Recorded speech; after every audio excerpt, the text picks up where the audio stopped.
बिस्मिल्लाहिर्रहमानिर्रहीम। शुरू करता हूँ अल्लाह के पाक नाम से जो बहुत बड़ा मेहरबान नायत रहने वाला है। अस्सलाम वालेकुम बहनों, भाइयों, दोस्तों और बुजुर्गों। आज हम सैयद मोहम्मद अल मक्की की स्वानहयात और इनके मज़ार के बारे में बयान कर रहे हैं। मोहम्मद मक्की बिन मोहम्मद बिन जाफर बिन अदरीस बिन ताहिर बिन अदरीस बिन मोहम्मद अल ज़मज़मी बिन अहमद अल फजल बिन अरबी बिन अहमद बिन अली, जिनका सिलसिला नसब शहर फास के बानी और सैयदना हसन साहब रसूल पाक सल्लल्लाहु अलैहि वसल्लम के पोते अदरीस से जा मिलता है।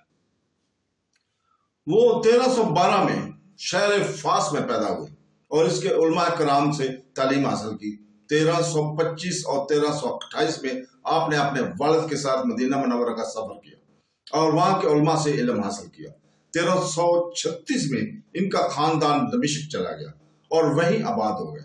अपने वालिद की क्लासों के अलावा उन्होंने दमिश्की उलमा के इशराफिया की क्लासों में भी शिरकत की, जैसे शेख बदरुद्दीन इब्ने यूसुफ अल हसनी, मोहम्मद अमीन सवेद, मोहम्मद तौफीक अल अयूबी और दिगर।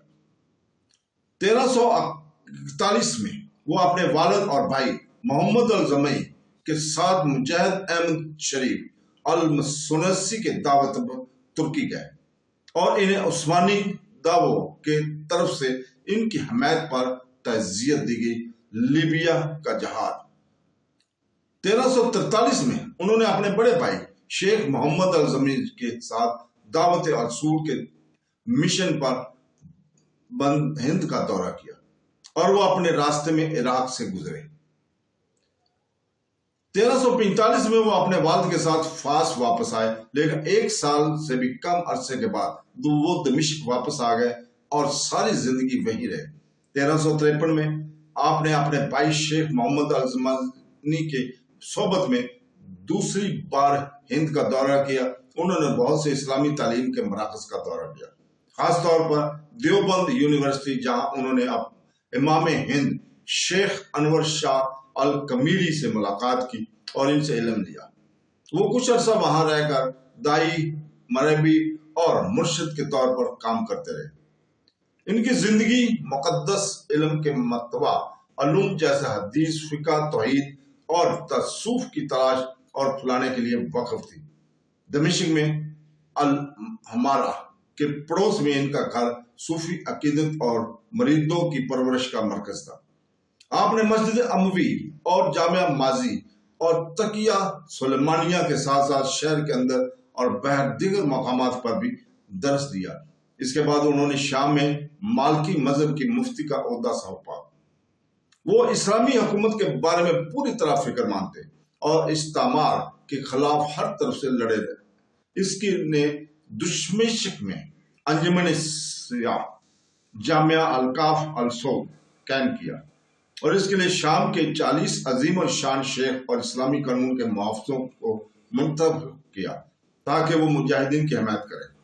अलजायर और मगरब में फ्रांसीसी नौ आबादियात, पास्टीन में बरतानियों के खिलाफ और लीबिया में अतालवियों के खिलाफ इन्होंने दमिश्क के महलों से नौजवानों को इकट्ठा किया और इन्हें घुड़सवारी का और हथियार चलाने की तरबीत दी। इन्हें फ्रांसीसियों के खिलाफ जहाद के लिए तैयार करना। इस तरह इसने तकरीबन 500 घुड़सवारों को जन्म दिया जो दमिश्क के जवानों की जमात के नाम से मशहूर थे। सन 1365 में वो league of Ulema of Syria में इसने उसकी बुनियाद रखी और इसके अमूर की हिदायत की ताकि इस्तामार और इनके मददगारों के खिलाफ मुतहदा महाज बनाया जा सके। उन्होंने नुमाइंदों की कौमी असम्बली के इंतखाब में मुकम्मल फतह हासिल की जो उलमा की जमात के उम्मीदवारों से भरी हुई थी। सन 1376 में उन्होंने अपने साथी उलमा के साथ हथियारों के साथ अवामी बगावत में हिस्सा लिया। उन्होंने सहूनियों के खिलाफ फलस्तीन की जद्दोजहद में भी लोग, हथियार और सामान भेजकर बढ़ चढ़ कर हिस्सा लिया। खुली जंग के खात्मे के बाद उन्होंने फलस्तीनी रहनुमाओं के साथ मिलकर हवाई अड्डों और हथियारों के जखीरे जैसे स्ट्रेटेजिक मकामात को तबाह करने के लिए कमांडोज भेजकर यहूदियों को रातों रात की नींदें हटाने का सिलसिला जारी रखा। उन्होंने अलजायर के मुजाहिदीन की हमायत करते हुए अंजुमन बराए अरबी मगरब की आज़ादी के बाद अंजुमन मगरब की हमायत और आज़ादी के लिए अंजुमन का नाम दिया गया। जामिया अंसार मगरब और तहरीक की भी बुनियाद रखी और उन्होंने ऐसे अफराद का इंतखाब किया जिनमें से ज्यादातर वो थे जो अपनी आज़ादी के बाद अलजायर की हुकूमत में अहम ओहदे संभाले। इस तंजीम ने अलजायर की जहाद को हथियार बेचकर इनकी बहुत रहनुमाई की। तो दोस्तों, इनका मजार वहीं पे बना जहां पे ये फौत हुए थे। तो दोस्तों, अल्लाह हाफ़िज़।